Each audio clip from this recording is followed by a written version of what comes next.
Ielts 17, published by Cambridge University Press and Assessment 2022. This recording is copyright. Test 1.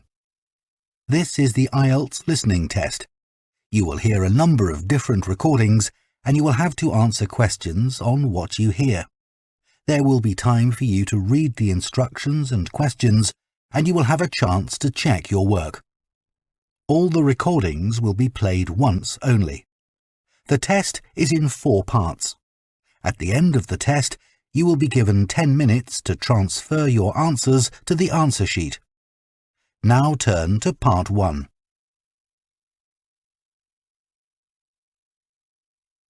Part 1. You will hear a woman called Jan phoning a man about their local conservation group. First, you have some time to look at questions 1 to 5.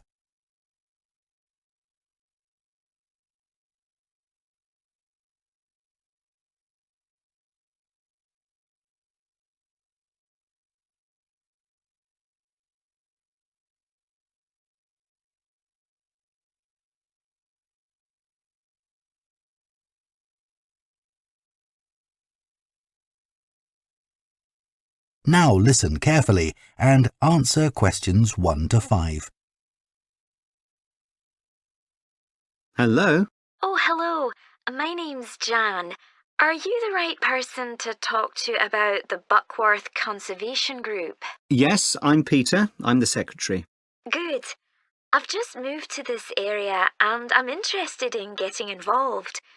I was in a similar group where I used to live. Could you tell me something about your activities, please? Of course. Well, we have a mixture of regular activities and special events. One of the regular ones is trying to keep the beach free of litter. A few of us spend a couple of hours a month on it, and it's awful how much there is to clear. I wish people would be more responsible and take it home with them. I totally agree. I'd be happy to help with that. Is it okay to take dogs? I'm afraid not, as they're banned from the beach itself. You can take them along the cliffs, though, and children are welcome. Right. We also manage a nature reserve, and there's a lot to do there all year round. For example, because it's a popular place to visit, we spend a lot of time looking after the paths and making sure they're in good condition for walking. I could certainly help with that. Good. And we have a programme of creating new habitats there. We've just finished making and installing nesting boxes for birds to use, and next we're going to work on encouraging insects. They're important for the biodiversity of the reserve. They certainly are. Oh, and we're also running a project to identify the different species of butterflies that visit the reserve. You might be interested in taking part in that. Sure. I was involved in something similar where I used to live, counting all the species of moths. I'd enjoy that. Another job we're doing at the reserve is replacing the wall on the southern side, between the parking area and our woodshed. It was badly damaged in a storm last month. Okay. Before you hear the rest of the conversation, you have some time to look at questions 6 to 10.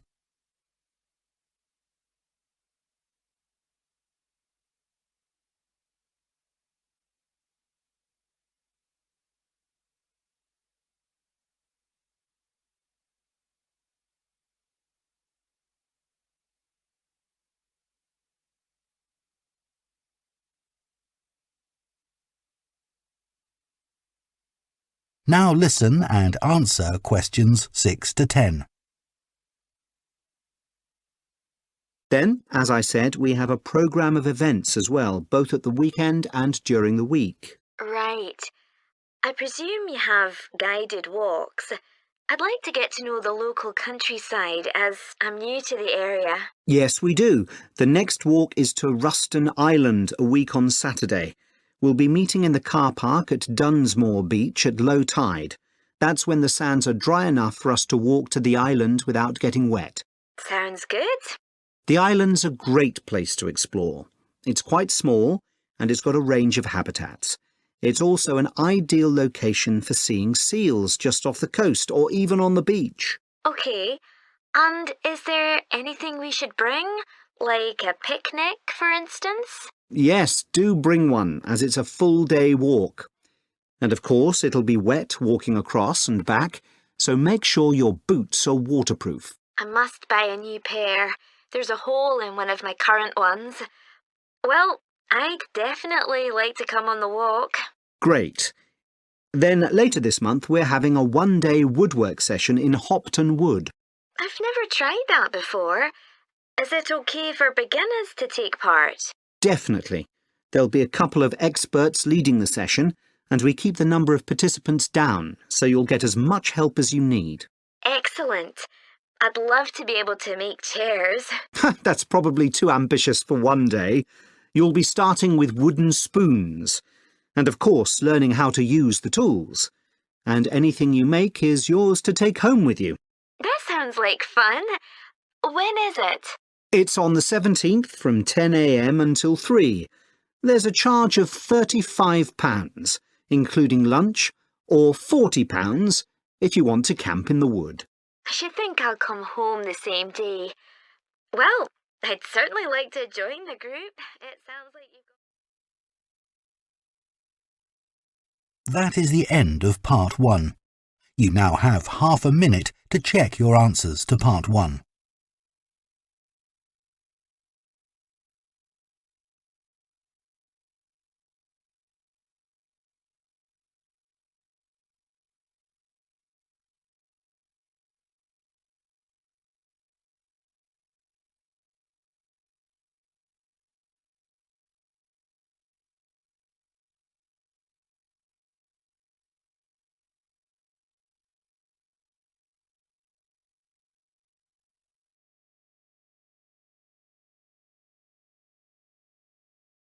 Part 2. You will hear a tour guide, Lou Miller, speaking to a group of people about a boat trip they are going to take around the Australian island of Tasmania. First, you have some time to look at questions 11 to 14.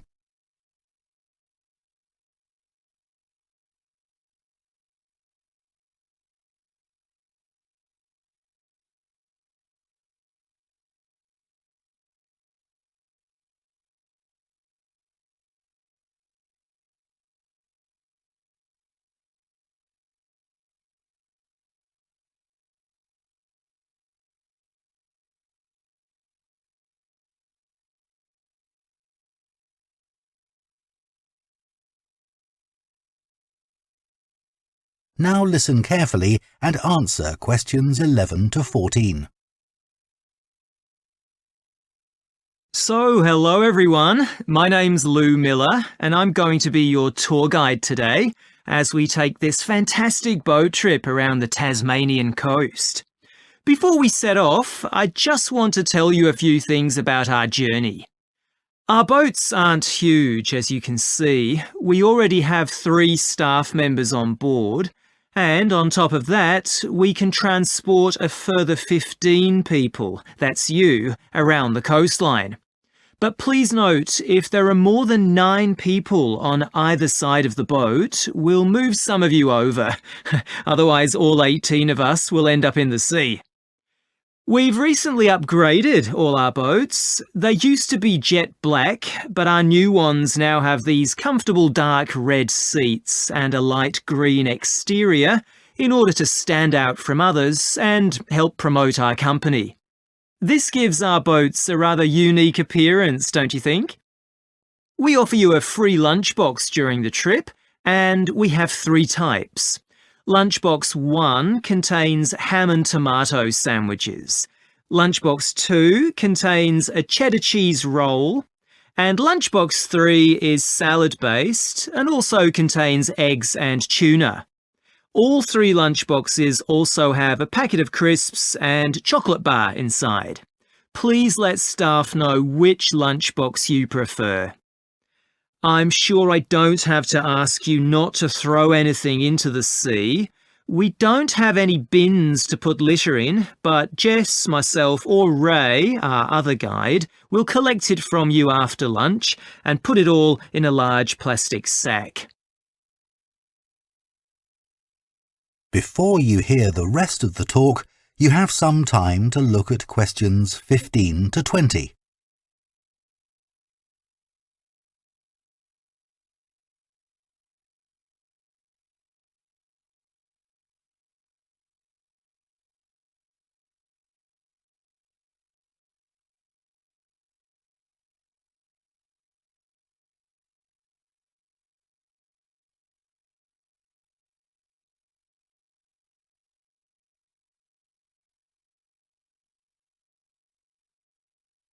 Now listen and answer questions 15 to 20. The engine on the boat makes quite a lot of noise, so before we head off, let me tell you a few things about what you're going to see. This area is famous for its ancient lighthouse, which you'll see from the boat as we turn past the first little island. It was built in 1838 to protect sailors, as a number of shipwrecks had led to significant loss of life. The construction itself was complicated, as some of the original drawings kept by the local council show. It sits right on top of the cliffs in a very isolated spot. In the 19th century, there were many jobs there, such as polishing the brass lamps, chopping firewood, and cleaning windows that kept lighthouse keepers busy. These workers were mainly prison convicts until the middle of that century, when ordinary families willing to live in such circumstances took over. Some of you have asked me what creatures we can expect to see. I know everyone loves the penguins, but they're very shy and unfortunately tend to hide from passing boats. But you might see birds in the distance, such as sea eagles, flying around the cliff edges where they nest. When we get to the rocky area inhabited by fur seals, we'll stop and watch them swimming around the coast. They're inquisitive creatures, so don't be surprised if one pops up right in front of you. Their predators, orca whales, hunt along the coastline too, but spotting one of these is rare. Dolphins, on the other hand, can sometimes approach on their own or in groups as they ride the waves beside us. Lastly, I want to mention the caves. Tasmania is famous for its caves, and the ones we'll pass by are so amazing that people are lost for words when they see them. They can only be approached by sea, but if you feel that you want to see more than we're able to show you, then you can take a kayak into the area on another day, and one of our staff will give you more information on that. What we'll do is to go through a narrow channel past some incredible rock formations, and from there we'll be able to see the openings to the caves, and at that point we'll talk to you about what lies beyond. That is the end of Part 2. You now have half a minute to check your answers to Part 2.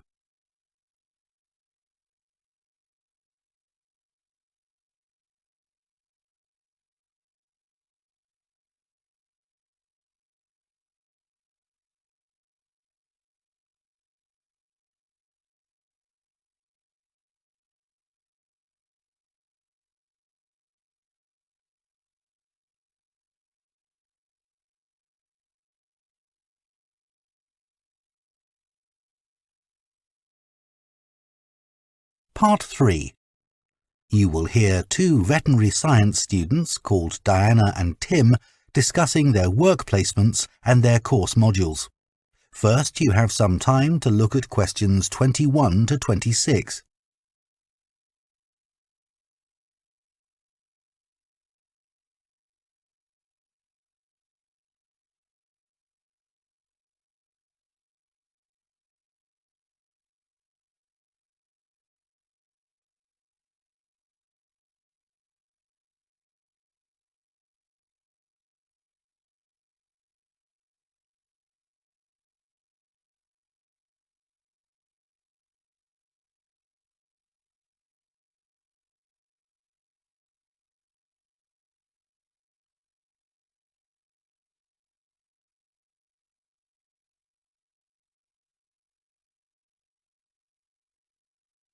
Now listen carefully and answer questions 21 to 26. So, Tim, we have to do a short summary of our work experience on a farm. Right. My farm was great, but arranging the work experience was hard. One problem was it was miles away and I don't drive. And also, I'd really wanted a placement for a month, but I could only get one for 2 weeks. I was lucky. The farmer let me stay on the farm, so I didn't have to travel. But finding the right sort of farm to apply to wasn't easy. No, they don't seem to have websites, do they? I found mine through a friend of my mother's, but it wasn't easy. No. My farm was mostly livestock, especially sheep. I really enjoyed helping out with them. I was up most of one night helping a sheep deliver a lamb. On your own? No, the farmer was there, and he told me what to do. It wasn't a straightforward birth, but I managed. It was a great feeling to see the lamb stagger to its feet and start feeding almost straight away, and to know that it was okay. Then another time, a lamb had broken its leg, and they got the vet in to set it, and he talked me through what he was doing. That was really useful. Yes, my farm had sheep too. The farm was in a valley, and they had a lowland breed called Suffolks, although the farmer said they'd had other breeds in the past. So were they bred for their meat? Mostly, yes. They're quite big and solid. My farm was up in the hills, and they had a different breed of sheep. They were Cheviots. Oh, I heard their wool's really sought after. Yes, it's very hard wearing, and they use it for carpets. Right. I was interested in the amount of supplements they add to animals' feed nowadays. Like, even the chickens got extra vitamins and electrolytes in their feed. Yes, I found that too. And they're not cheap. But my farmer said some are overpriced for what they are, and he didn't give them as a matter of routine, just at times when the chickens seemed to particularly require them. Yes, mine said the same. He said certain breeds of chickens might need more supplements than the others, but the cheap and expensive ones are all basically the same. So, did your farm have any other livestock, Diana? Yes, dairy cows. I made a really embarrassing mistake when I was working in the milk shed. Some cows had been treated with antibiotics, so their milk wasn't suitable for human consumption, and it had to be put in a separate container. But I got mixed up, and I poured some milk from the wrong cow in with the milk for humans, so the whole lot had to be thrown away. The farmer wasn't too happy with me. I asked my farmer how much he depended on the vet to deal with health problems. I'd read reports that the livestock's health is being affected as farmers are under pressure to increase production. Well, he didn't agree with that, but he said that actually some of the stuff the vets do, like minor operations, he'd be quite capable of doing himself. Yeah, my farmer said the same, but he reckons vet skills are still needed. Before you hear the rest of the conversation, you have some time to look at questions 27 to 30.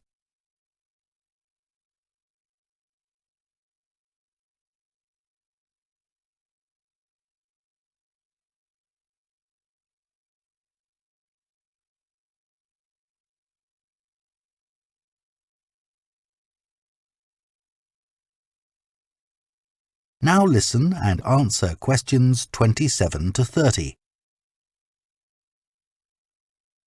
Now we've got to give a bit of feedback about last term's modules. Just short comments, apparently. Shall we do that now? OK, so medical terminology. Well, my heart sank when I saw that, especially right at the beginning of the course, and I did struggle with it. I thought it'd be hard, but actually I found it all quite straightforward. What did you think about diet and nutrition? OK, I suppose. Do you remember what they told us about pet food and the fact that there's such limited checking into whether or not it's contaminated? I mean, in comparison with the checks on food for humans, I thought that was terrible. I think the module that really impressed me was the animal disease one, when we looked at domesticated animals in different parts of the world, like camels and water buffalo and alpaca. The economies of so many countries depend on these, but scientists don't know much about the diseases that affect them. Yes. I thought they'd know a lot about ways of controlling and eradicating those diseases, but that's not the case at all. I loved the wildlife medication unit. Things like helping birds that have been caught in oil spills. That's something I hadn't thought about before. Yeah, I thought I might write my dissertation on something connected with that. Right. So, actually, I was thinking something along the same lines. That is the end of Part 3. You now have half a minute to check your answers to Part 3.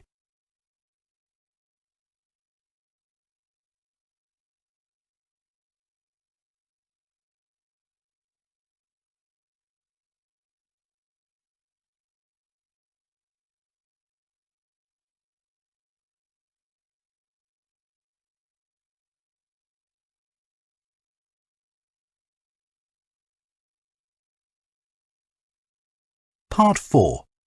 You will hear an anthropology student giving a presentation on spiral path designs known as labyrinths.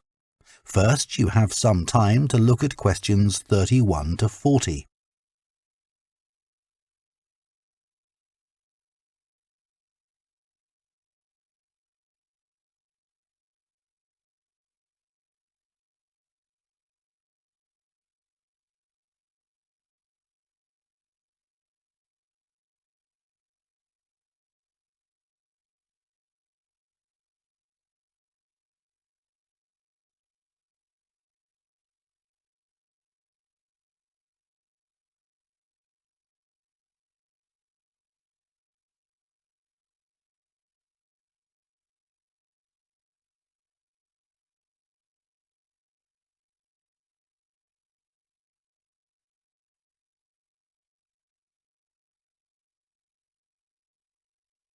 Now listen carefully and answer questions 31 to 40.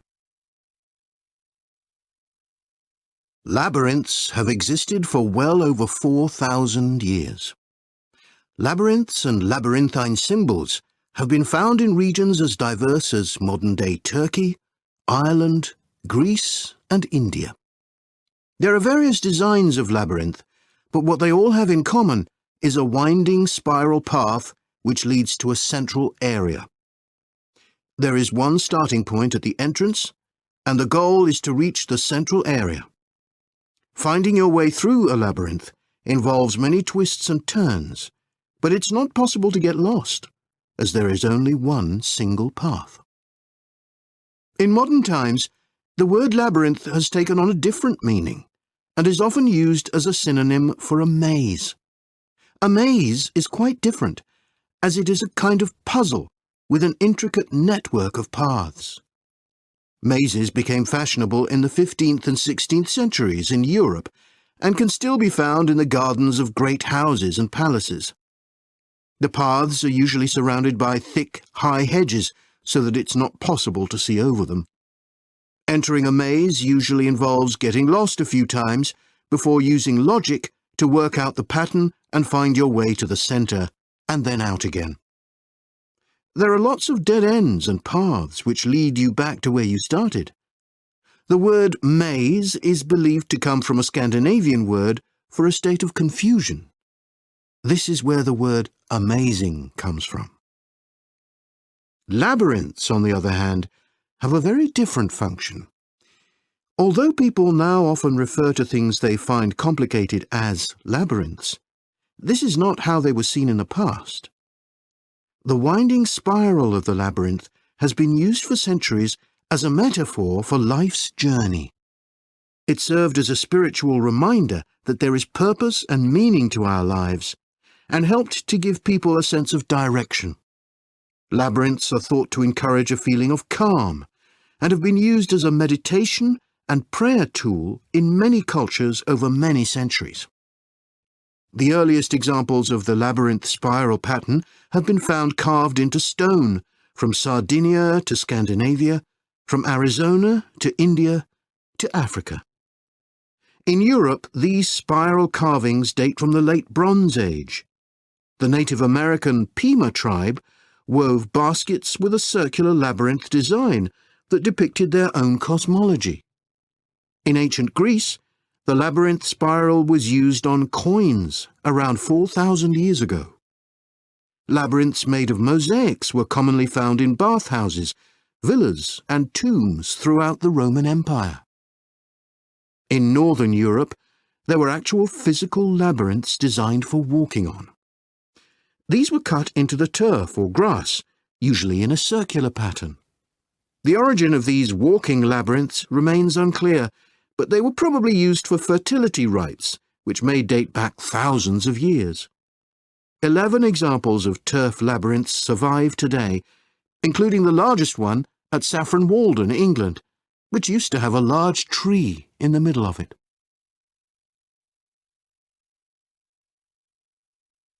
More recently, labyrinths have experienced something of a revival.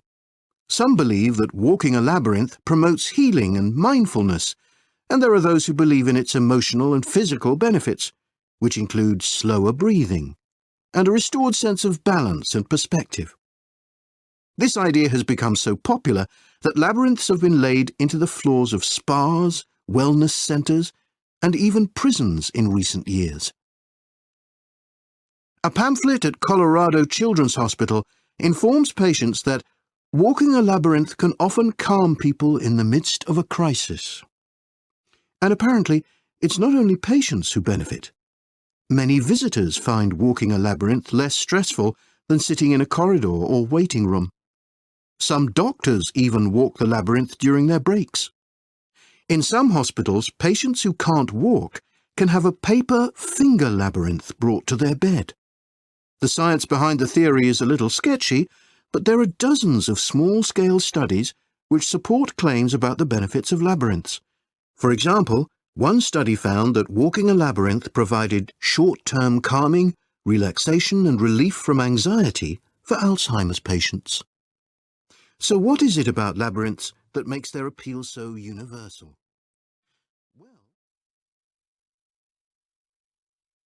That is the end of Part 4. You now have 1 minute to check your answers to Part 4.